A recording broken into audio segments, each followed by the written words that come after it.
Hey there YouTube, Crispy Charizard here, and today I'm going to be discussing Ultra Beasts.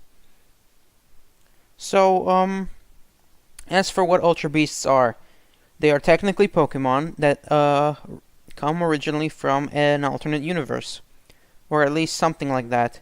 The game tried to be clear about it, but so Ultra Space, it's basically an alternate dimension, which I guess I could discuss in my multiverse video. I don't know when I'll do that though.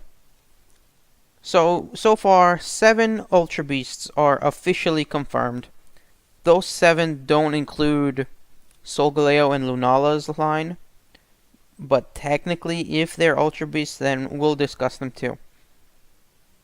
As for why they're so strange, it's because existing in a different world where the rules are different, and maybe laws of nature are different, leads them to be biologically strange compared to us.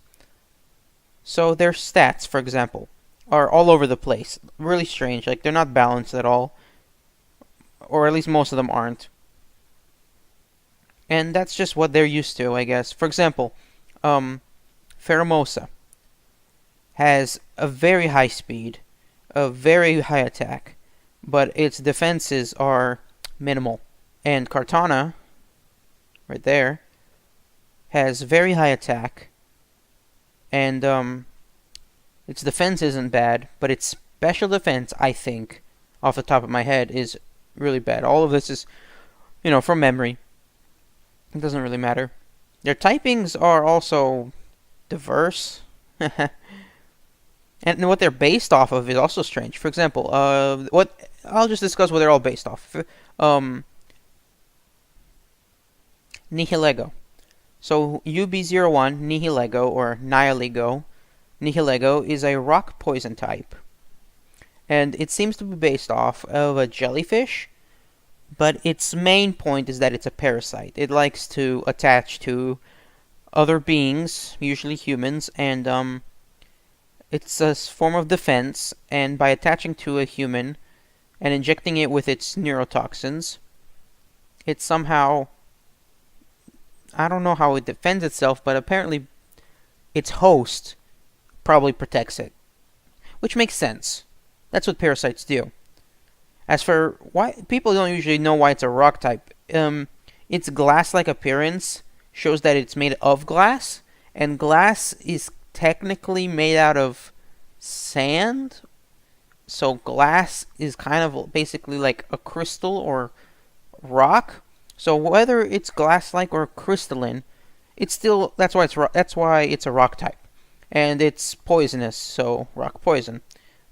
And if I remember correctly, it has a very good special defense, although I might be wrong. Pheromosa was based off of a cockroach, most likely, and it is a cockroach that is very fast and regal looking, like it looks like a princess or something, I don't know. It was made to look very feminine. As for the connection to its appearance to Lusamine, it's very possible that Lusamine based her appearance on it, and the early theories about Ultra Beasts being shapeshifters who disguise themselves as humans was fun for the time, but they were wrong in the end. Buzzwole. Buzzwole is very swole. Buzzwole. Wow. It's based off of a mosquito, and it's very physically offensive, very high attack, and I think its physical defense is pretty good too. I don't know much about all of these Ultra Beasts because I don't use them all. I would use them all if I, caught them with perfect natures and stuff like that. But based off of a mosquito, basically, probably the most insect-like. It with Pheromosa, and they're both bug-fighting types. I forgot to mention. Now, having 2 of the exact same type, bug-fighting, seems odd, but that's Ultra Beasts for you. Kartana, who happens to be one of my favorite Ultra Beasts, probably my most favorite, is based off of an origami shape. Now, What's it an origami of? I'm not 100%, but it is basically folded paper. It's very sharp, and it's a weapon of a weapon in of itself. Like, based on its Pokédex entries, it is more likely to be used by something else as a held weapon, like a sword, than it is to, you know, attack on its own. Which seems odd, because I'm just imagining Buzzwole picking it up and using it as a sword. Whatever. Yeah, it has very high attack and very bad special defense. I know that for sure. And I like to sweep with it. It's very strong, but very, very fragile. Circuitry, whose name is a play on circuitry, because it looks like circuits, is basically based on electric wiring. When it first was revealed, or probably leaked, if I should be more honest, I was almost sure that it was based off of like a neural cell, like a brain neuron, because it looks like it's in the shape of a neuron, and I think that it can still be based off that, because technically electrical wiring and neurons are basically the same thing. They're both electric wires, just different sizes, and they're even shaped the same. So they both transmit electricity, and it has a very high special attack. It's probably one of my favorite special attackers. And it's a pure electric type, and it has a very, very good move pool. So it's one of those more usable ones.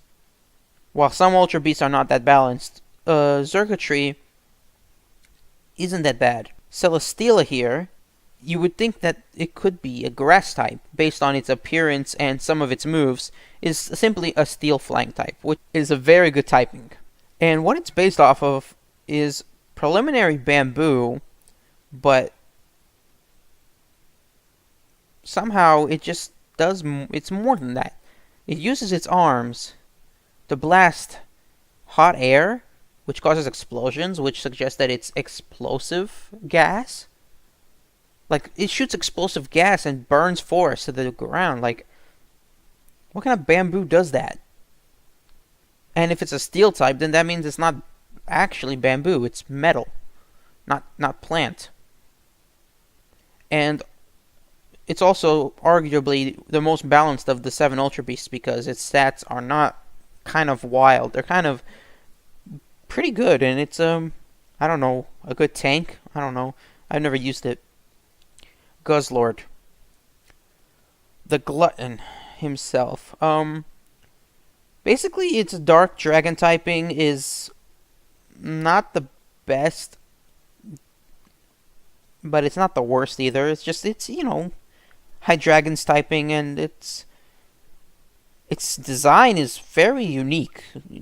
I don't think there's any Pokemon that can claim the prizes that Gos Lord gets for looking like the way it does. It's just so unique. That's all I can say. And I don't even remember its stats. I just know that it has a very high HP, which surprisingly is useless if it doesn't have the right defenses. But what do I know? And it's just a giant monster that eats stuff. There's no puns or special designs involved, like Circuitry and Kartana, who are pretty creative. And the thing I wanted to discuss mostly is the whole point of Ultra Beasts. Some people used to think they weren't Pokemon when they were first revealed. Now we know that they are. They're catchable. They're battleable. They can almost be classified as legendaries, but they don't have to be. And they utilize that energy that I mentioned in my video on energy, which is Ultra Energy, which is also utilized by Totem Pokemon, and is probably similar, if not the same type, as Z Power, which is utilized in Z moves, which any Pokemon can use. Now, I don't know if there's conclusive proof, but somewhere in the game, Professor Kukui mentioned that him and his wife have theorized, because of evidence, that Ultra Wormhole Energy and Z Power are related. Now that's enough. That's pretty much enough for me to go on. I don't have to be skeptical about it. They even look the same, like just the power. But that doesn't matter. Now I heard a rumor mentioned by some people or other that the 7 Ultra Beasts were based on the 7 deadly sins from classic Catholicism. If I remember correctly, the 7 deadly sins are lust, pride, greed, usually called avarice, gluttony, sloth, wrath, and envy. Now, my whole point is that this is wrong. I looked at them, and I tried to fit them, and I tried to use all those fallacies like confirmation bias, and it just doesn't fit. Now, I admit that the whole reason this theory exists is because some of them match. Mainly, Pheromosa could represent lust because of its appearance as a tempting, beautiful thing, even though it's a cockroach. And its Pokédex entry describes how it uses pheromones, hence its name, Pheromosa, which is also related to the Spanish word and other languages in the romance category for beauty. And it uses its pheromones and appearance to catch its enemies off guard, by, temptress strategy. I can't really name any other Pokemon who do that right off the top of my head. So, maybe that works. Gluttony is actually even more obvious because Gos Lord is literally the glutton Pokemon, so gluttony is kind of easy. Pride is something that I'm actually proud to have figured out. Buzzwole's Pokédex entry says that it always flexes, whether it wins, loses, or just, whenever. And scientists aren't sure if it flexes as a threat, like it's trying to, rattle its opponent, or if it just flexes because it's showing off. Now, the chance that it's flexing because it's showing off makes it the most likely candidate for pride. So I'm gonna just give that a tentative check. But this is where it gets tricky. Other than those 3, I can't match them. We don't have enough information to confirm. Now, if you want some more speculation, and this is where it gets really, really risky, we could say that Circuitry represents greed because it has been known to attack power stations and eat up all of its electricity. Now, just because it sucks all that electricity to survive doesn't mean it's greedy. Like I said, it's very, very risky speculation. Nothing's for certain. Another really, really risky speculation is that Nihilego, the parasite, represents envy, because by being envious and wishing it was like others, it takes over their bodies like a parasite. If what I just said didn't make any sense, I agree. I'm just speculating wildly. This doesn't make sense. If these made sense, then I would support this theory that they were designed to be based off the 7 deadly sins. But they don't. Another speculation could be that Kartana represents wrath because it attacks with its sharp blades, but technically all 7 attack people. So I can't support that. Another is that Kartana represents sloth because instead of attacking on its own, it requires someone else to pick it up and wield it as a blade, but that's speculation as well. I can't support that either. Maybe Nihilego represents wrath because it's been known that whoever is victimized as its host is more violent. So whoever gets possessed by like a Nihilego and it gets injected with its neurotoxins gets really, really violent. So it could represent wrath. But I don't think that's enough base. I don't think that's a strong enough argument. And another speculation is that Nihilego represents sloth because it takes over a host to protect it and fight instead of it. But as much as I love speculating, and I've done it enough to know, this doesn't fit. Maybe Cilla Stila represents wrath because it's been known to burn down entire forests with its gas arms. But no one knows why it attacks those forests and burns them down. Technically, they're all wrathful and angry and attacking and dangerous. And Cilla Stila has no reason to be angry. So I think I've made my point pretty clear. I would think that they represented the 7 deadly sins if they fit, but they don't. So I have to conclude that this theory is just, I don't know. But regardless of the 7 deadly sins theory being probably wrong, Ultra Beasts are still pretty cool. I guess Solgaleo and Lunala, if they are Ultra Beasts, would deserve an honorable mention for some reason. The weird thing about them is that their stats aren't wild, and they actually are supposed to come to this world and, I don't know, provide light from their, stellar bodies. I don't know.